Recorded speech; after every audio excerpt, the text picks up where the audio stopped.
the 14th Annual Golden Apple Awards presentation. I've been involved with this group for the past 3 years, and I'm continually impressed and excited by the wide-ranging support we receive from students, faculty, and the staff alike, and the turnout tonight is absolutely amazing. Thank you. Before going any further, I do wish to thank our generous sponsors who continue to make this event possible. What's most striking to me is that the vast majority of our funding comes directly from University of Michigan academic departments and other student-related programs. Their loyal support reassures me that our institution is not only a worldwide leader in academic research, but remains genuinely committed to providing the highest quality education to all of its students. The student body is the heartbeat of the Golden Apple Awards. We strive to maintain this as a completely student-run organization with nominations coming directly from students. No one can better assess the quality of a teacher than can his or her pupils. I am also proud to say that this year brought a record number of nominations.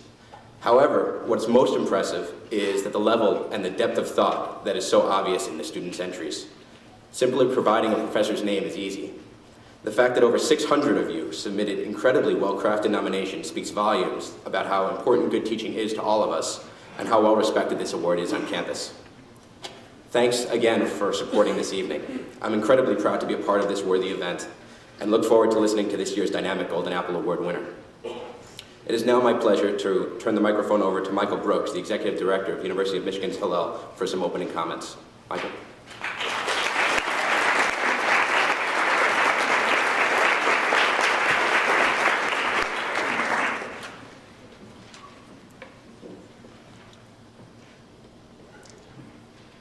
"15 years ago, I was meeting with a group of students in my office, and thinking out loud, I was wondering with them what a university lecture might be like if the professor really believed that it was the last lecture that he or she were ever going to give.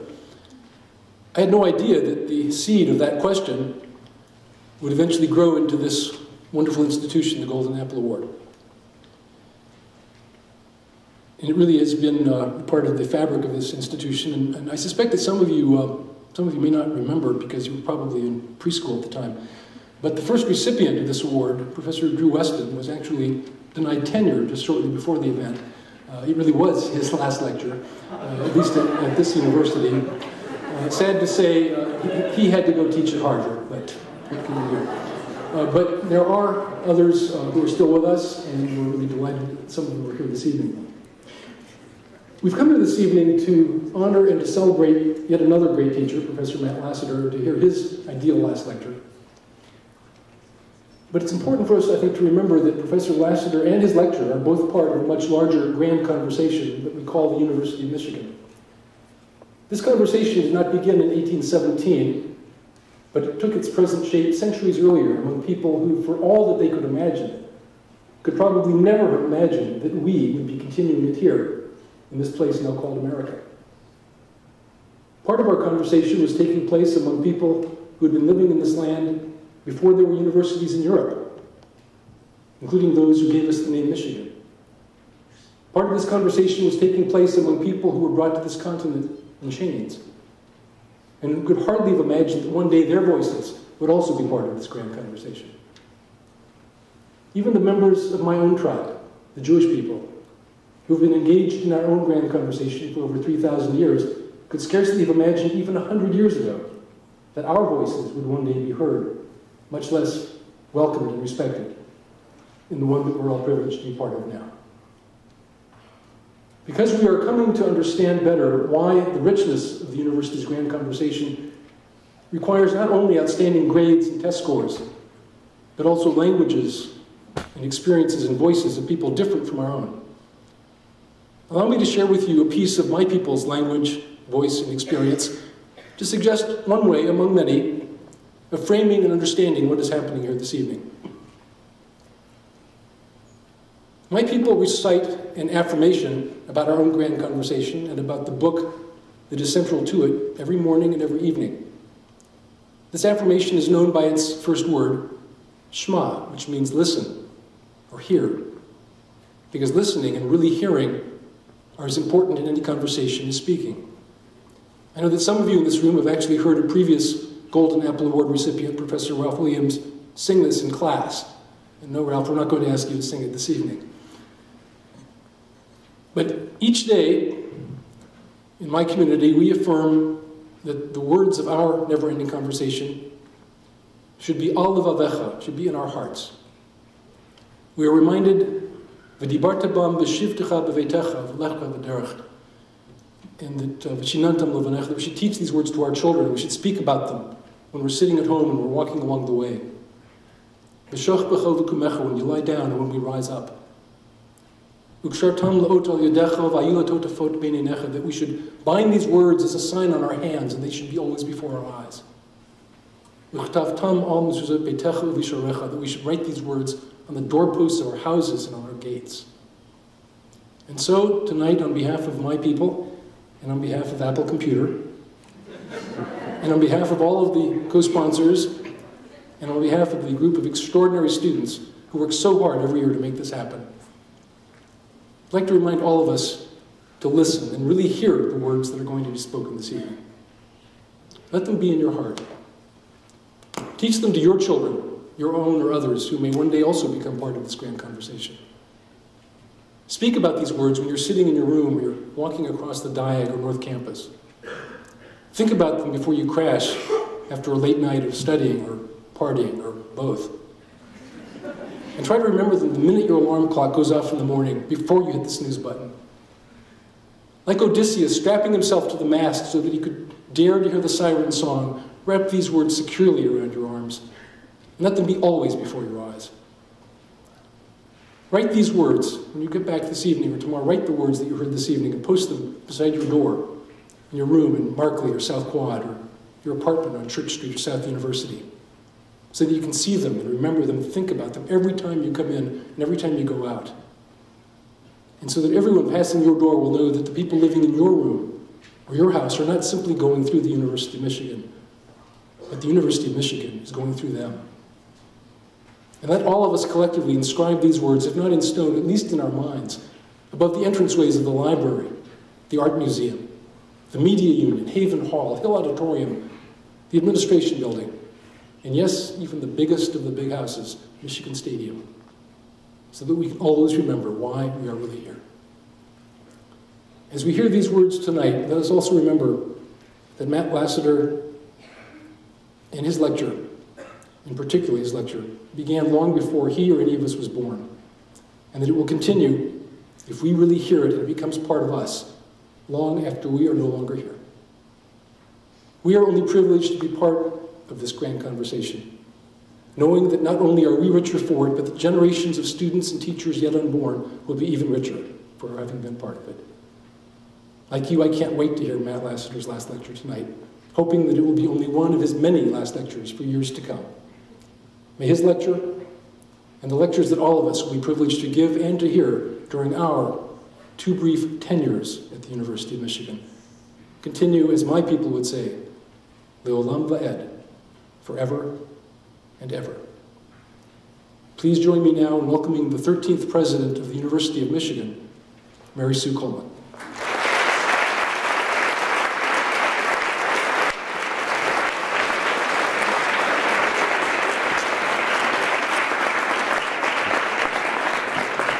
Well, I'm delighted that Andrew invited me to attend tonight.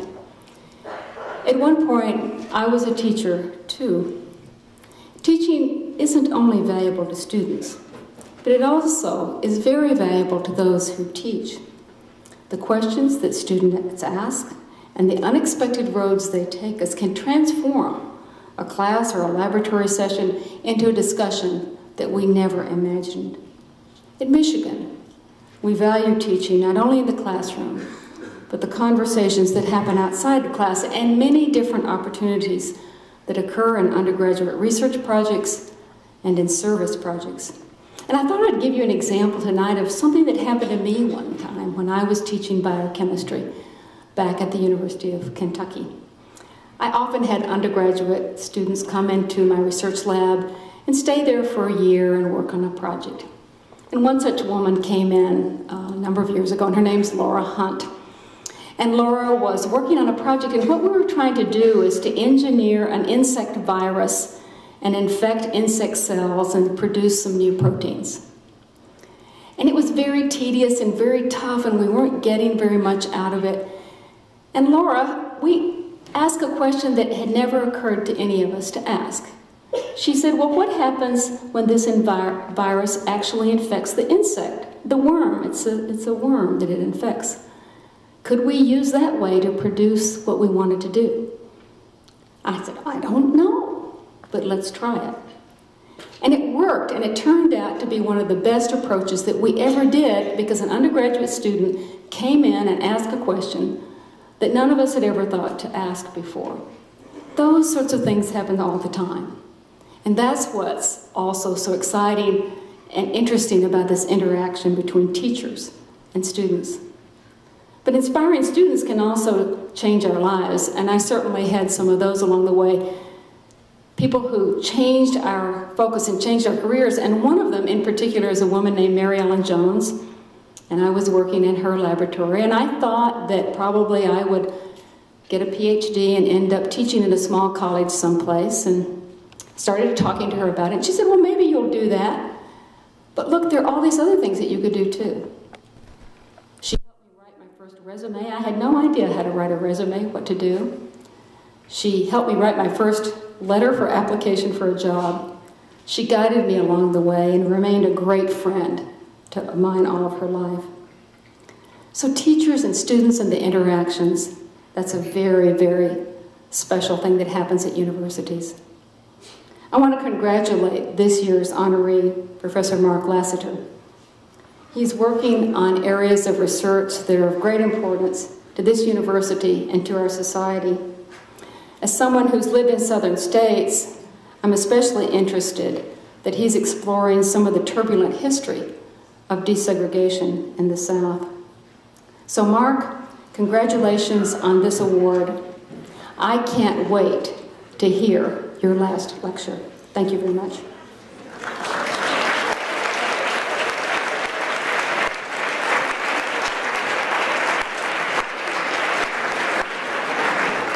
Thank you, President Coleman. Dr. Giamatti, the former president of Yale University, once stated that a liberal education is at the heart of a civil society, and at the heart of a liberal education is the act of teaching. It seems for teachers such as Matt Lassiter, this is extremely true. While I've never had the privilege of taking one of his classes, I rely on the many of you who have and have submitted your nominations. So rather than summarize, I'd like to quote from some of the nominations that we received. Professor Lassiter is one of the most dedicated educators I have ever encountered. He certainly gives 110% to creating and developing his lectures. He is genuinely interested in interacting with his undergraduates and goes out of his way to meet most of his students. Another writes, Professor Lassiter has inspired me as no person ever has. He is a brilliant man, but more so, he is an amazing teacher. He is not afraid to teach about controversial issues and engages openly in dialogue in order to foster both personal and educational growth. There is no question he is a challenging teacher. He believes that his students can grow and expects them to work up to their potential. I worked harder in his classes than I ever had in any class in this university, but I have never been more proud of what I accomplished at the end. And finally, over the past 2 years, Professor Lassiter has opened up doors for me that I never knew existed. His class has encouraged me to pursue a career path in urban planning I would have never considered if not for his enthusiasm and devotion to his course, which motivated me to delve deeper and eventually find a similar passion within me. After reading these nominations, which many of us read over, there's no doubt why we chose Professor Matthew Lassiter to receive this year's award. So it is with great pride and pleasure, on behalf of the Shout Committee for this year, that I present Professor Matthew Lassiter with the 14th Annual Golden Apple Award.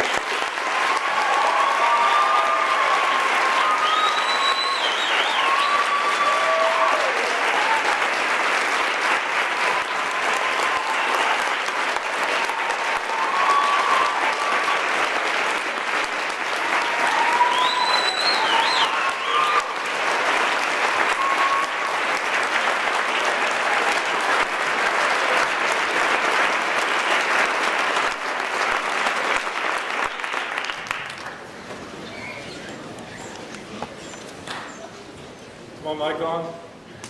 my mic on? Yeah. Great. No? You got it? Good. We've been doing some technical work up here. Good? I've never won an award that required me to give an hour-long speech before. And I'm not bilingual, and I've never created a protein. But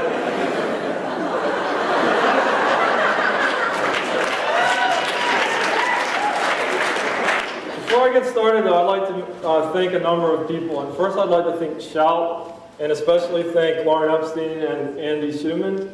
And I would like to thank Hillel and Michael Brooks as well. Thanks, Michael, also for bringing up the worst-case scenario that could happen, and after winning this award, and then really uplifting it from there. I'd like to thank the graduate student instructors that have worked in my classes and worked with me. A lecture class is really nothing without excellent graduate students. Graduate students are the ones who spend the most time with undergraduates at research universities. And I'd especially like to thank Matt Ides, Matt Turnbull, Tamar Carroll, Andrew Highsmith, Nathan Connolly, and Alan Ward, who I've had the pleasure of working with for the last 2 years. I think we should give them.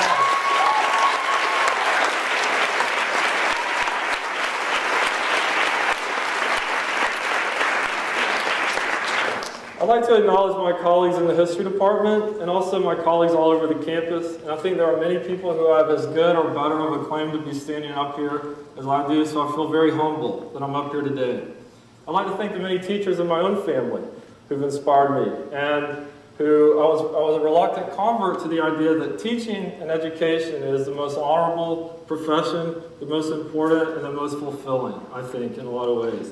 And I'd like to thank the more than 1,000 undergraduate students that I've taught in my 3 years of teaching large lecture courses here at the University of Michigan. And courses on the 1960s, on the politics and culture of American suburbia, and on the history of post-1945 America as well. And finally, I'd like to acknowledge the many campus organizations that are involved in the kind of activism and political activities that some of the themes I'm going to talk about today certainly do not apply to a lot of students here.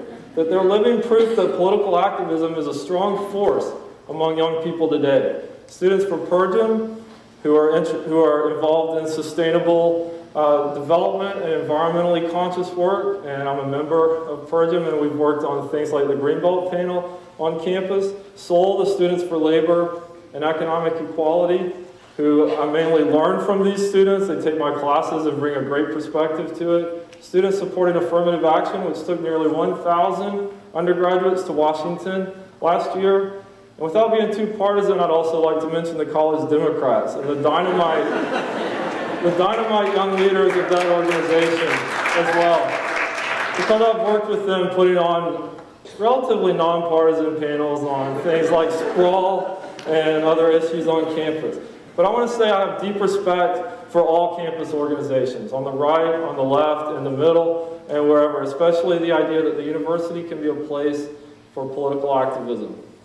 The activism of these students inspires me personally, and it demonstrates that the charges of alienation and apathy, especially that I'm going to focus on today at the beginning, are charges that are either greatly exaggerated or severely distorted, or based on a misunderstanding of the broader constellation of forces within American culture that serve to depoliticize young people in our society today.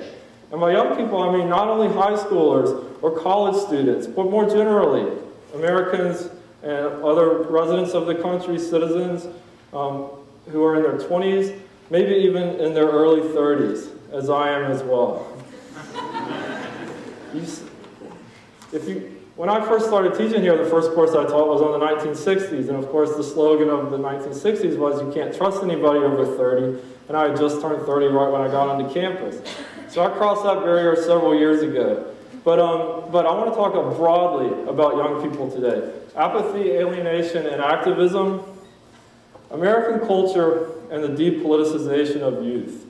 I teach 2 large lecture courses now, U.S. since 1945, and the history of American suburbia. And teaching the suburbia course has been probably the greatest experience of my life, at least in an educational arena, one of the best experiences of my life, because it's really been a joint adventure. Not only do I think that I've told students things about the past maybe that they did not know, things you're not taught all the time in this country, but I've learned a lot from the students in the class as well. Learned a lot from all sorts of young people. My own research is about the politics and the policies that have shaped the development of the suburbs, but I decided to teach the undergraduate course on the culture as well as the politics of suburbia after 3 events that happened in 1999. The first was the national panic over the Columbine school shootings in Littleton, Colorado that spring. The second was the controversy over the meaning of the audience riots at the Woodstock '99 Music Festival. And the third was the systematic distortion of the fair trade protests that shut down the World Trade Organization in Seattle in December of that year. It's hard now to remember 1999. It seems so long ago, before the Florida recount, before trillions of dollars in tax cuts by the Bush administration, before the collapse of the dot-com bubble that seemed to really signal what the 90s were about, before the terrorist attacks of September 11th, before the launch of a preemptive war in Iraq. Newsweek came to this campus after the terrorist attacks on the World Trade Center in New York City and branded students here as part of a new generation, Generation 9/11, the generation that once had it all. Peace, prosperity, even the dot-com dream of retiring at 30. This generation, Newsweek said, now faces its defining moment. In other words, a comfortable generation, a generation of conformists and consumers, a thoroughly depoliticized generation, finally had a serious mission in life. This Generation 9/11 framework imposed on young people, imposed on college students, erased a substantial amount of political activism that had taken place during the 1990s, revealed most clearly by the labor and environmental campaigns that were based on campuses and that culminated in the battle for Seattle in 1999. And I'm going to use these 3 events to kind of frame 3 different ideas about alienation, apathy, and activism. But the dominant response to all 3 of these cultural events, Columbine, Woodstock '99, and Seattle, was to deny any political voice to young people in the United States, to represent them as scary, ticking time bombs who could go off at any minute, to represent them as alienated consumers in a giant shopping mall after Woodstock, or to represent them as foolish rebels without a cause after what happened in Seattle. Understanding the depoliticization of young people in our culture requires grappling with the legacies of the 1960s, which I think serve as both an inspiration and as a burden for young political activists today. All 3 of the symbolic events in 1999 became part of a larger cultural discourse that negatively contrasts young people today to their parents' generation, to the baby boomer generation, the generation that supported the civil rights movement, that resisted the war in Vietnam, that launched the feminist and environmental movements, that really escalated the consumer movement, among many other accomplishments. And I asked one of the leading political activists on this campus what she thought about the legacies of the 1960s, and this is what she wrote. I often get taught the legacies, the lessons and the stories of the 1960s, the generation that perhaps naively but nevertheless wanted to make America better. They searched for peace, love, equality, happiness, and whether or not they found it, their intentions were pure. Their intense politicization gets boiled down into a nugget of communal utopia, Woodstock. This does a disservice to them for sure, but it does a greater disservice to the current politicized generation. My generation is political, make no mistake about it. But this dissent gets packaged as angry, hateful, privileged violence with little political sentiment and no creative power. We came of age in the 1990s when there seemed to be no alternative, when neoliberal global capitalism was becoming a mainstream political religion. So we struggled as a generation to find a new discourse that not only demands a more inclusive American dream, but demands a reimagining of the dream itself. This sense that history is over flourished during the 1990s after the victory over communism in the Cold War. And according to this consensus view, there are no alternatives to the American way of life after the victory over communism. And the triumph of free market globalization We now live in a country that could obsess about O.J. Simpson or Monica Lewinsky because there were no big questions to deal with anymore. In historical perspective, I'm struck by the similarity between the current call of this young University of Michigan activist to reimagine the American dream and to say that history is not over, and the language of the student activists who began to mobilize on the college campuses in the early 1960s. The Port Huron Statement, the manifesto released in 1960 by the Students for a Democratic Society, with many University of Michigan students involved, including Al Haber, who is sitting right down there tonight. How are you doing, Al? Good to see you again. The Port Huron Statement announced that we are the people of this generation, bred in at least modest comfort, housed now in universities, looking uncomfortably to the world that we inherit. Drawing on the inspiration of the civil rights movement especially, young white activists and Students for Democratic Society offered an audacious proposal in the Port Huron Statement that privileged college students could be a vanguard for the transformation of American society.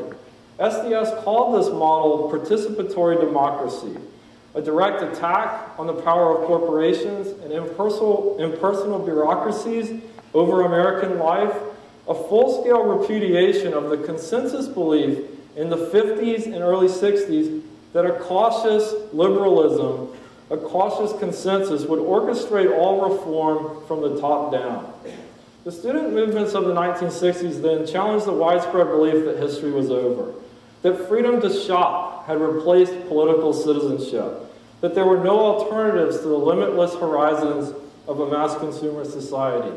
During the Berkeley Free Speech movement, which sought to put participatory democracy into action on the campuses, philosophy student Mario Savio wrote that the greatest problem of our nation is the belief that history has in fact come to an end. America, he wrote, is becoming ever, he said and then wrote, is becoming ever more the utopia of sterilized automated contentment.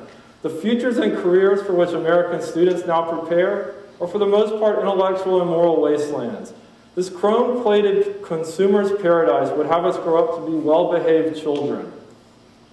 The university, Mario Savio wrote, is the place where people begin seriously to question the conditions of their existence and raise the issue of whether they can be committed to the society they have been born into.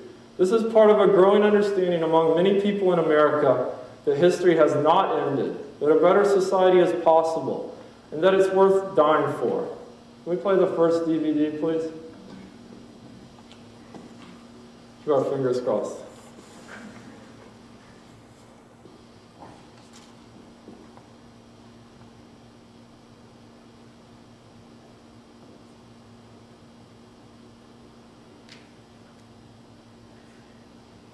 Told the following: if President Kerr actually tried to get something more liberal out of the regents in his telephone conversations, why didn't he make some public statement to that effect? And the answer we received from a well-meaning liberal was the following.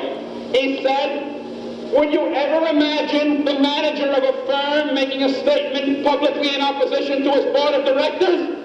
That's the answer. Well, I ask you to consider, if this is a firm, and if the Board of Regents are the Board of Directors, and if President Kerr, in fact, is the manager, then I tell you something, the faculty are a bunch of employees, and we're the raw material. But we're a bunch of raw materials that don't mean to have any process upon us, don't mean to be made into any product, don't mean to end up being bought by some clients of the university, be they the government, be they industry, be they organized labor, be they anyone, but human beings. When the operation of the machine becomes so odious, makes you so sick at heart that you can't take part. You can't even passively take part. And you've got to put your bodies upon the gears and upon the wheels, upon the levers, upon all the apparatus, and you've got to make it stop. And you've got to indicate to the people who run it, to the people who own it, that unless you're free, the machine will be prevented from working at all. Okay. What would you think if you saw a young person publicly demonstrating this kind of passion today? Expressing this type of philosophical critique of the university administration, of the power of corporations, of the seductions of a comfortable career, of the promise of fulfillment through the consumer society alone.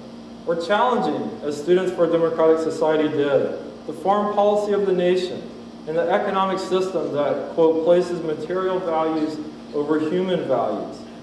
Most likely they would be viewed as angry and alienated, instead of optimistic and passionate, as if the only alternative for youth today is either political apathy or kind of nihilistic rebellion. The student activists in the early 1960s, though, like campus activists now, believed that they were mobilizing to challenge a landscape of apathy.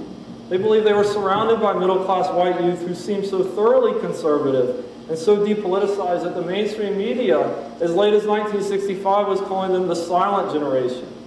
The mass political movement of the 1960s did not arrive until after the Vietnam War, and especially after middle-class youth became vulnerable to the military draft.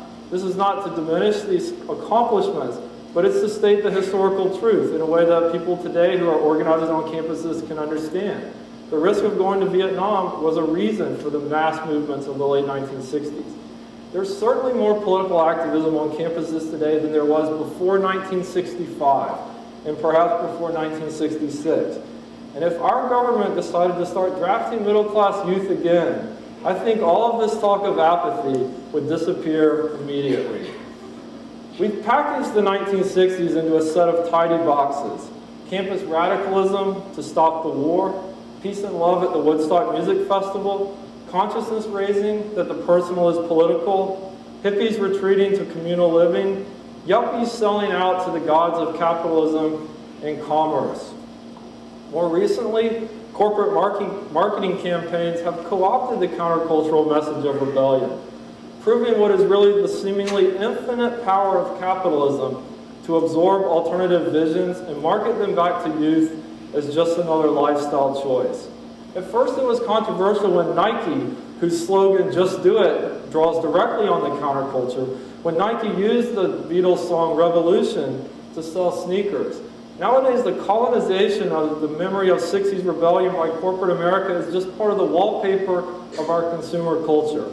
Rolling Stone songs sell Snickers bars. The Who's generational anthem, Teenage Wasteland, is used in a commercial for sports utility vehicles. The Gap stores in the mall use countercultural icons such as James Dean in their Who Wore Khakis commercials, Jack Kerouac, and Joni Mitchell to sell clothes manufactured in third world sweatshops. Apple, a co-sponsor, a sponsor of the election. Apple is a Macintosh has an advertising campaign that officially pays tribute to what it calls the crazy ones, the misfits, the rebels, the troublemakers, the round pegs and the square holes, the ones who see things differently. They're not fond of rules, and they have no respect for the status quo. That would be Bob Dylan, John and Yoko, Joan Baez, Martin Luther King in the Think Different campaign, Cesar Chavez, Gandhi, and even the Dalai Lama make this campaign. The logical destination of corporate branding campaigns is to turn yourself into a brand. In the spring of 1999, I was teaching at a small liberal arts college in Maine called Bowdoin College, a wonderful place. And the CEO of American Express, who was an alum of Bowdoin, came to campus at the height of the new economy hoopla. His talk advised students to prepare themselves for the corporate world and to secure their futures as top management material by marketing themselves as individual brands. This concept, called microbranding in the corporate literature, became one of the most hyped ideas of the late 1990s. Microsoft promised to provide technology that would help you change the world through self-branding. Anyone could be like Mike. Anyone could say, "I am Tiger Woods," and ride brand me to the success in the boom economy. And I confess this admonition of self-brand made me think, where's Mario Savio when we need him today? Was this the final destination of consumer capitalism now that the end of history thesis was back in vogue? The 60s are often remembered as a radical era in American history. that they were actually a polarized era, when both the left and the right revolted against the liberal center. The baby boomers were in fact a deeply divided generation. One group of boomers marched for civil rights, protested Vietnam, embraced feminism and gay rights, and launched the environmental and consumer movements. The other group of boomers is actually running our country right now. Does anybody know who the largest campus organization of the 1960s was? No, but that's coming up. Campus Crusade for Christ, which was an evangelical Protestant organization, a network that launched many of the careers of future leaders of the religious right. The Young Americans for Freedom mobilized on the college campuses and played a crucial role in the transformation of the Republican Party by the new right. George W. Bush might have avoided politics while he was in college, but Karl Rove and many of the current generation of political leaders in Washington came of age on the college campuses, moving up through the ranks of the conservative movement through political activism. And the Republican Party has adopted a strategy that the Democrats have largely neglected, that youth should be cultivated as a political force, that campuses are a powerful base for political mobilization. Youth movements on the left have tended to fight with the liberal Democrats, in the 60s over the war, in the 90s over issues of trade and labor and other issues. Youth movements on the right have been skillfully incorporated into a broader Republican coalition. There's a lesson here. The prevailing view that youth are apathetic begins with the very real problem of voter turnout. Young people in America actually volunteer in large numbers, so they clearly have a civic consciousness. But young people, for the most part, do not vote. Young people widely believe and report to surveys and pollsters that politics is corrupt and that their political participation would not make a difference.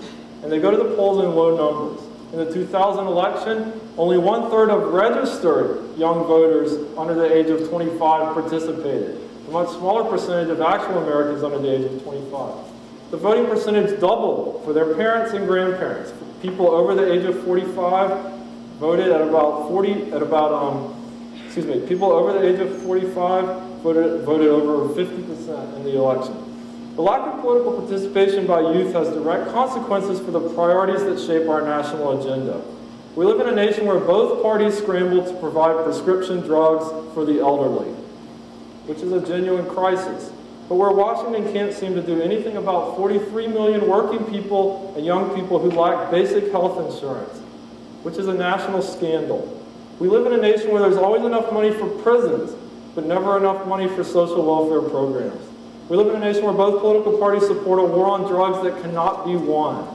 It has criminalized an entire generation of young people, and has resulted in the incarceration of millions of American citizens, especially racial minorities and people under the age of 30. We live in a nation where we found money to provide trillions of dollars in tax cuts and hundreds of billions of dollars for a war, but schools and universities have to get the axe when it comes to time to reduce the deficit and balance the budget. I thought about calling this talk Rock the Vote, but I was afraid MTV would sue me for copyright infringement, as it is trademarked. MTV is a clear example of the paradox of youth consciousness and the tensions between citizenship based on political activism and citizenship defined in terms of consumer freedom.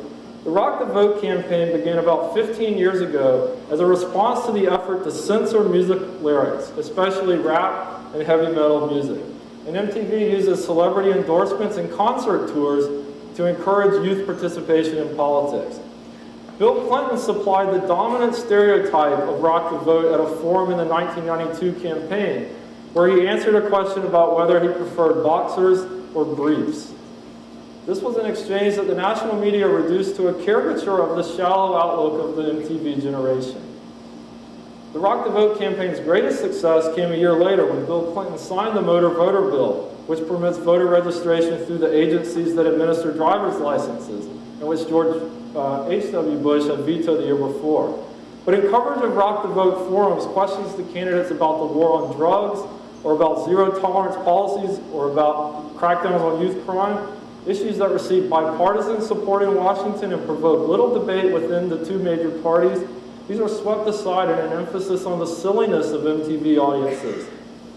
MTV, of course, is a problematic champion of youth empowerment. since it's a subsidiary of Viacom, which is one of the 5 large media companies that control a substantial part of content available to American consumers. From the business side, MTV is just another corporation that uses the language of hip-hop capitalism as a marketing strategy for the highly coveted 14 to 34-year-old age group. The broadcast network will even sell you Rock the Vote t-shirts, skull caps, and yes, even thongs. Around the same time as the Rock the Vote campaign began, MTV ran an advertisement in the business press. And it said, buy this 24-year-old. It pictured an alternative-looking white male, 24-year-old, watching television. Buy this 24-year-old and you get all his friends absolutely free. He watches MTV, which means he knows a lot. What he eats, his friends eat. What he wears, they wear. What he likes, they like.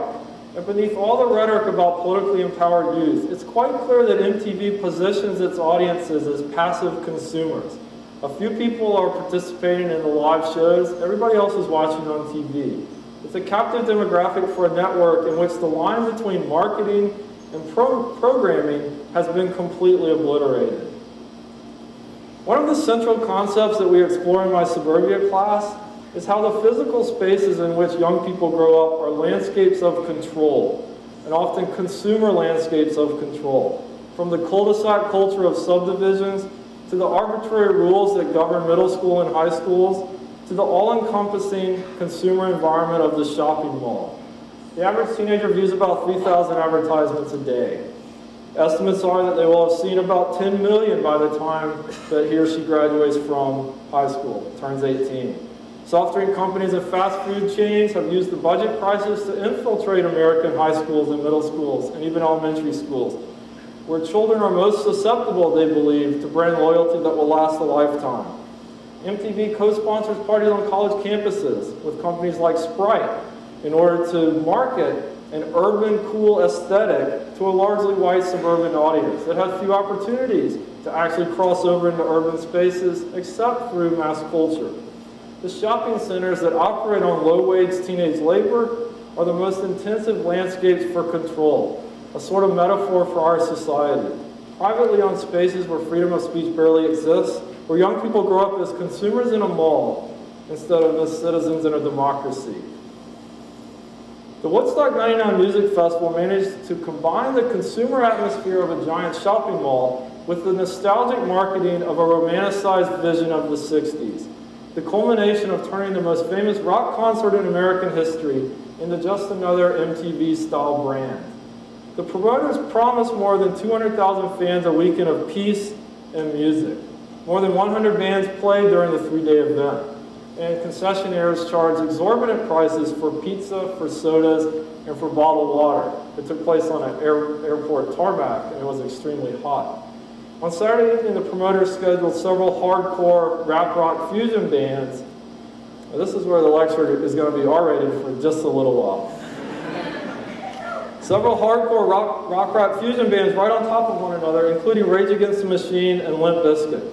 Rage Against the Machine is a very talented and overtly leftist group that plays political songs very critical of mainstream American culture, railing against imperialism and racism, listing conformity and complacency as central elements of the American dream. The music critics' view of Rage Against the Machine is basically that their fans don't listen to the lyrics. They just like the beat. Limp Bizkit is a mediocre MTV manufactured band that performs with a folk...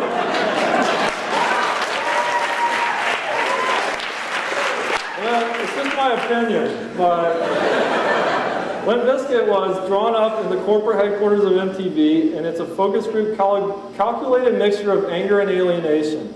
And at the end of a long weekend, some of the fans in the audience began to riot, targeting especially the corporate booths that many believed had profited off of a captive youth audience over a 3-day period. Can we play the second video, please?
into this stuff and are ready to move. You know what I mean? There's this whole world around you and there's all this stuff going on. You know, you got to do something about it.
Fans even tore down the MTV camera tower. Zach De La Rocha, who's the lead singer of Rage Against the Machine, told Rolling Stone that the kids dance around just like they see in MTV videos, beating each other up and tearing each other's hair out, doing this stupid little ritual.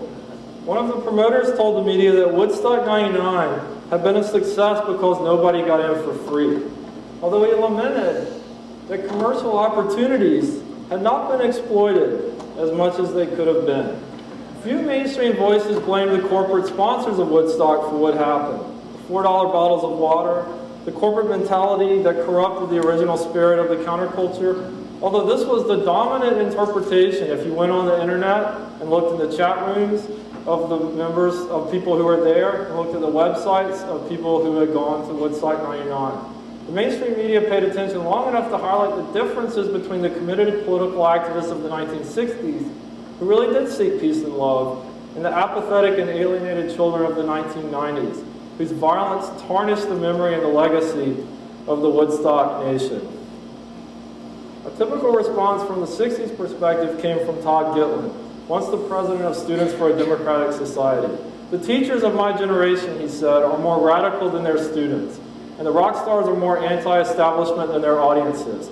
This is mind-boggling for a 60s generation which believed youth had the privilege of vision. The theme of alienated youth reached its peak with the arrival of Generation X, my generation, which became caricatured as a post-boomer demographic of slackers and dropouts, refusing to grow up and get a good job. This media construction denied any political voice to young people who came of age during the triumphant conservatism of the 1980s and the timid liberalism of the 1990s. Everybody settled on the suicide of Cobain as the defining event of Generation X, the young people who destroyed the idealism and optimism of the baby boomers. Every once in a while mentioned that it was actually a really bad job market in the 70s and 80s and 90s for a lot of people, but mainly the idea that this is a cultural problem. Hollywood quickly followed with a spate of films that collectively served to depoliticize an entire generation of youth.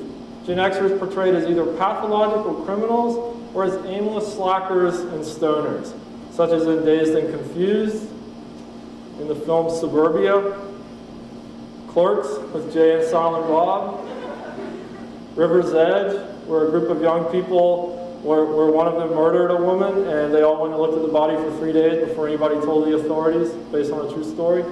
Fast Times at Ridgemont High, of course, The Breakfast Club, and the nihilistic novel and film Less Than Zero.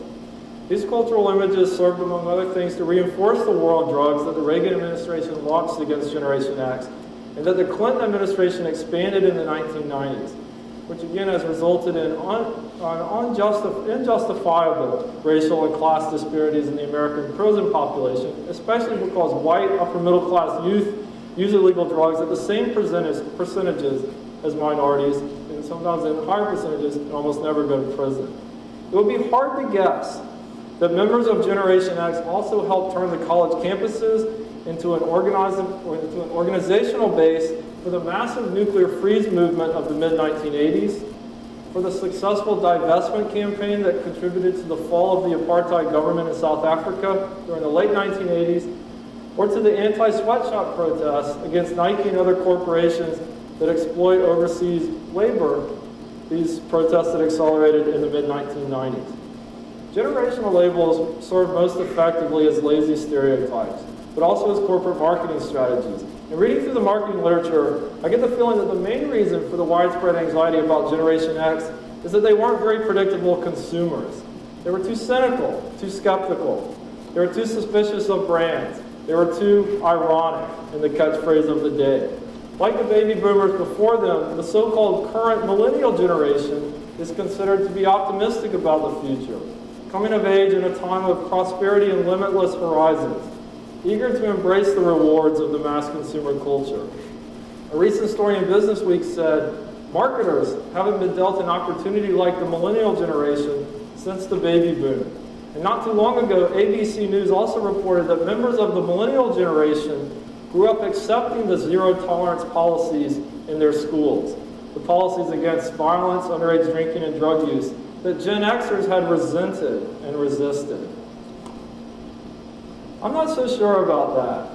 The watershed moment for today's high school and college students came after the events of Columbine in the spring of 1999, when two teenagers shot and killed 12 of their fellow students, a teacher, and then themselves. 15 incidents of school shootings took place in American high schools during the late 1990s, most of them in upper middle class white suburbs considered safe havens from violence, and culminating in the made-for-TV spectacle at Columbine.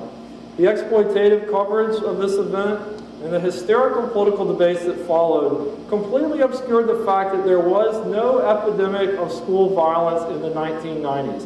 No statistical aberration, the same level as had been before and after. That students are far safer at school than they are at home, far more likely to be harmed at home than at school, and that maybe Columbine actually wasn't a window into the souls of a youth generation. Newsweek, of course, asked how could this happen? And politicians of both parties quickly jumped on the bandwagon with their favorite explanations. Bill Clinton blamed lax gun laws and the mass media, a changing culture that desensitizes our children to violence, where most teenagers have seen hundreds or even thousands of murders on television and in movies and in video games, and weapons which are all too easy to get. Newt Gingrich blamed liberalism, the 1960s, and the lack of faith in God. We've had a 35-year experiment in a secular assault on the core values of this country. The elite news media, liberal academic elite, the liberal political elite, I accuse you in Littleton of being afraid to talk about the mess you have made. Hollywood and computerized games have undermined the core values of civility. In a political culture that spent the entire decade celebrating the triumph of mass consumer culture and free market capitalism, suddenly a broad consensus emerged that mass culture was to blame, that mass culture was a dangerous force, and that youth were its victims. The low point in the mass media coverage came with the Newsweek cover story on the secret life of teens, a warning to parents that their children were getting into trouble because they were unsupervised, using the internet. They were playing violent video games, and their musical tastes were putting things in their minds. When an adult goes on a killing spree, people don't blame new country music for motivating them to act. American society doesn't usually look for answers by indicting an entire generation. But when two young men committed an exceptional act of violence, it somehow became an opportunity to create seeds of panic about a wave of potential mass murderers, about ticking time bombs that could destroy any placid suburban community. Columbine accelerated the turn to zero-tolerance policies that have been building in American schools, and especially high schools, since the 1980s. The zero-tolerance crackdowns include random drug testing of students without probable cause, the surveillance systems now in place that have turned high schools into miniature police states, and the criminalization of behavior once considered a typical part of adolescence or a permissible form of political dissent. Last fall, I asked the students in my suburbia course, many of whom were seniors in high school when Columbine happened, to write an essay about their experiences and what they remember and what they believe about high school. And this is just a sampling of some of the more interesting replies. High school is the ultimate Orwellian police state. These are not alien, I would vouch that these are not alienated, angry young people. Talented, smart, mainly from upper middle class suburbs. If you were outside of the norm, you were a target of harassment. Every day a parade of Abercrombie and Fitch and American Eagle. Cliques of jocks, brains, drama kids, and freaks. A culture where money dominated morals. A social pressure cooker acting as a catalyst for rebellion. Entering my high school was similar to entering a jail. The most stiflingly conformist, insulated, boring, hysterical environment in history. High school isn't a separate world, it's the gateway to society's problems. Most of us thank God we're still alive. The idea wasn't to be smart, but to be popular. An insulated world where irresponsibility and apathy dominate. A machine that I was cycled in and out of. You couldn't pay me enough to do it over again. If high school is a model for suburbia, I'm not going back. I asked some follow-up questions about Columbine specifically, and many students said that they believe the backlash after Columbine served to criminalize politically subversive behavior among youth in general. One student reported a widespread panic that, based on a rumor that anarchists across the United States were going to stage a mass murder on a particular day, often the next anniversary of Columbine. And so they were pretty sure that this was part of a national conspiracy to prevent anyone under the age of 19 from having anything resembling fun. Another student sent me a newspaper story quoting him at the time as saying that the challenge for high schools after Columbine was to, quote, build a community where all people can express ideas and be themselves and not get ridiculed. Which strikes me as an amazing outbreak of reasonableness. Two young people, another student said, two young men fit well into a narrative that was being constructed about how the current generation of young people dissented in all the wrong ways. The fact that there is no distinction between real political dissent and angry violence depoliticizes my generation and curtails the ability for us to build a counter-political and popular culture that can galvanize our peers. This is a senior at the University of Michigan. Into a new version, Think Local, Act Global, a scene from the Seattle WTO conflict. Building on the model of the anti-apartheid divestment campaign, the student left in the 1990s began to pressure university administrations to require codes of conduct by companies that profited from brand names and exploited low-wage workers in other countries, such as Nike and the sports apparel market. Both on and off campus, the new student left has joined with other activists in living wage campaigns and in consumer boycotts of corporations such as Nike and The Gap by exposing the dirty secrets behind products sold in the malls and endorsed by the hip celebrities and the dead 60s icons. Here at the University of Michigan, the Students for Labor and Economic Equality has led the way in events ranging from the anti-sweatshop campaigns to the campus support for the recent border strike and the border strikers, including members of Soul out on the picket line. Soul is a member of an umbrella organization, a national organization of more than 200 campus movements called the United Students Against Sweatshops. And by the late 1990s, these living wage and workers' rights campaigns have forced most American corporations that were targeted to adopt codes of conduct for their outsourced production facilities, at least on paper, and pressured many reluctant university administrations to sign agreements to enforce labor standards. The political consciousness raised by the anti-sweatshop campaigns has led in many different directions, including a grassroots movement for a global living wage, but also the fair trade protests that escalated with the 1999 battle for Seattle. An umbrella organization called the Direct Action Network coordinated the protests in Seattle, especially by taking advantage of the internet to connect groups across the nation and around the world. The slogans of the Direct Action Network directly challenge the corporate agenda and a bipartisan political agenda at home in the global economy. People before profits, planet before profits, and fair trade, not free trade. The media quickly dubbed this the anti-globalization movement, a description that is as misleading as it is widespread. The real showdown in Seattle was between the advocates of free trade without any barriers, bringing together international corporations and their political allies, and the advocates of fair trade agreements that include environmental protection and labor rights and preserve the autonomy of less wealthy nations. This is a legitimate political debate with legitimate opinions on both sides of the issue, and it's a debate worth having in a democracy.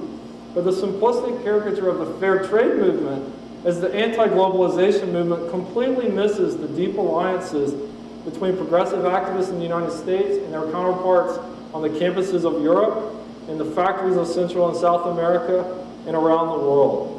My own description of the fair trade and the workers' rights movements shared by others, this movement that had its coming out party in Seattle in 1999, is the global left. If it is anti-anything, the global left is anti-corporate, in the sense that grassroots activists contest the free trade mantra that whatever is in the interest of the most powerful international corporations is also good for everyone else in the world. And they benefit so much from free trade in their consumer identity that they shouldn't challenge it in their political identity. Can we play that last video, please? These are some scenes from Seattle in 1999, taken by alternative media.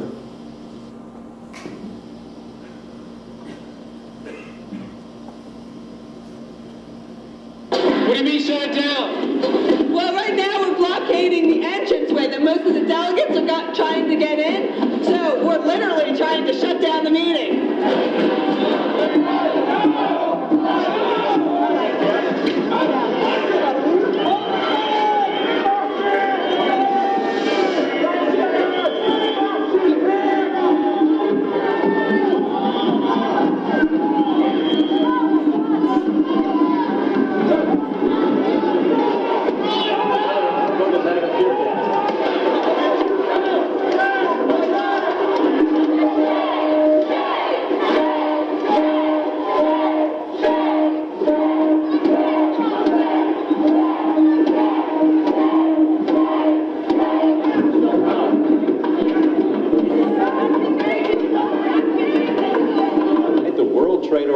Meetings are being declared a failure. We've shut down the WTO, we've made their meetings cancel, we've expressed to the world that we're not going to put up with this undemocratic system and this kind of institutions that push us down. This is just the beginning. Definitely this is not protests. These are not just protests in the street. This is a mobilization of the communities and people that are all around us. So we're going to continue. It's really pissed off this whole Generation X or apathetic portrayal of like young people when in fact we're or people I've seen are incredibly passionate, and the problem usually has been the lack of options we have for expressing ourselves. People have realized how much youth are organizing and how educated youth are and how dedicated youth are and how important they are. There were a lot of minors. We had to do separate solidarity, jail solidarity training. I've been out on the streets every single day this whole week, and every time I go home, I watch TV and it's totally fucked up. The media's been covering it so wrong. And it's been always geared towards violence and riots when there has been no violence or riots towards particularly the youth activism. A lot of the time, the media does play up they're just young and idealistic, they'll sell out like all their parents did in the 60s. That's not what the whole message here is about. It's about getting our point across, having their voices heard. It's not about all that. People were turning against the youth as if we were all the anarchists and all. Thanks. Grassroots demonstrations in Seattle succeeded in changing the national conversation about free trade and fair trade. The protesters also discovered the same thing that the anti-war movement discovered in the 1960s. The government will respond with violence when challenged directly by grassroots activism that seeks to stop institutions of power. The police violence against the fair trade movement has recurred at every major demonstration since Seattle, including the recent protests in Miami, and has been systematically underplayed by the national news media, including liberal media like the New York Times. Coverage of the battle in Seattle focused extensively on a very small group of protesters who smashed the windows of Starbucks, The Gap, and Nike Town. Just as in the 60s, this overemphasis on property destruction by a small group of dissidents served to discredit the much larger group of nonviolent demonstrators who offered a coherent political alternative to the gospel of free trade. The distortion of the fair trade movement as the free trade movement, the distortion of the fair trade movement as the anti-globalization movement could be seen in caricatures such as the one that ran in the New Republic, a moderate to liberal magazine, under the headline, The New Left, bold, fun, and stupid, dressing up in turtle suits, just rebels without a cause. They were steelworkers who only cared about protecting their jobs, college students flirting with rebellion because they had nothing else to do, dolphin lovers and tree huggers who wanted to deny prosperity to the people of the third world. And in the New York Times, influential free trade liberals such as Thomas Friedman and Nicholas Kristof have repeatedly charged that the fair trade movement practices a politics of selfishness, that young people want to hurt poor workers in poor countries, to deny them that maybe they don't understand, but this is how it works, to deny them the chance to work for $1 a day in a multinational factory. So I asked one of the students in Seoul and United Students Against Sweatshops what she thought about this. A student who's traveled to Guatemala for workshop training with poor women who are trying to start labor unions there. And what did she think about the criticism? I think she said the most common media tactic simplifies the discussion into sound bites, turning the anti-sweatshop activists into anti-globalization protectionists, which in media logic will therefore hurt workers in developing countries. Of course, this really isn't true. I would say that most anti-sweatshop kids that I worked with are way more opposed to capitalism and neoliberal economic political policies than the concept of globalization itself. It's really important to remember that Seoul and United Students Against Sweatshops will never run a boycott of a corporation when we haven't been asked to first by the workers. The media corporate agenda tries to simplify the argument in order to shut us down, dumb us down, and delegitimize our youth, our voices youth, who really are pretty smart when we put our minds to it. Many activists in the fair trade movement supported Ralph Nader in the 2000 election, and as a result they have been widely blamed for the defeat of Al Gore and the election of George W. Bush by liberal Democrats, and chastised this time around not to do the same thing. Republicans and Democrats seem to have very different philosophies about the political power of youth, something that parallels the portrayals of student activists in the national media. Last year, the New York Times Magazine ran a long feature, you might have seen it, on the Hippublicans, a new generation of hip, right-wing campus activists in training to take over the country, with substantial support, financial and otherwise, from the interest groups of the conservative movement. More than anything else, the news media and the Republican Party take these young conservatives seriously as political actors with genuine ideas, which is exactly as it should be. Last December, the New York Times Magazine also ran an article about the swarm of young people who were volunteering for the Howard Dean campaign and playing key roles in his internet-savvy operation. But the article presented these young activists as aimless 20-somethings, drifting college dropouts, lonely guys just hunting for girlfriends, as people volunteering for Dean as some sort of exercise and personal therapy. The tagline on the cover story read, "The Dean Swarm, to be young, at loose ends, and searching for a cause, or anyway, looking to connect with some cool friends." In the Iowa primary, a conservative organization called the Club for Growth ran advertisements against Dean that featured an elderly couple saying, "I think Howard Dean should take his tax hiking, government expanding, latte drinking, sushi eating, Volvo driving, New York Times reading, body piercing, Hollywood loving, left-wing freak show back to Vermont, where it belongs." Democratic leaders, and again the New York Times, have repeatedly used the phrase latte-sipping left to describe Dean's supporters, which among other things is odd to me because I've been to Starbucks in the suburbs and there's a lot of Republicans drinking latte all around the country. I don't think the left has any monopoly on latte orders. Howard Dean may well become a footnote in the history books, perhaps in part because of this relentless effort to deny a grassroots movement to reform the Democratic Party and to discredit the young people who have been his most active supporters. But whether or not Dean wins the nomination is less important than the broader message that mainstream liberals seem to be sending. Grassroots reform movements are not welcome in the Democratic Party. Progressive young activists are not really wanted in the political arena. They should go back to hugging trees or piercing their navels or whatever else they'd rather be doing. About 1.2 million first-year students enter college every year, representing a massive potential base for political organization, in the right, on the left, in the center even. According to the American Freshman Survey conducted annually by UCLA, about 20% of current first-year students describe themselves as conservative. About 50% call themselves moderate or centrist, and about 30% label themselves liberal, which is the highest degree on on-campus liberalism since the Vietnam era, since 1975. The 2002 survey last year revealed that almost half of respondents reported that they have participated in a political demonstration within the last year, although again, voting totals are much lower.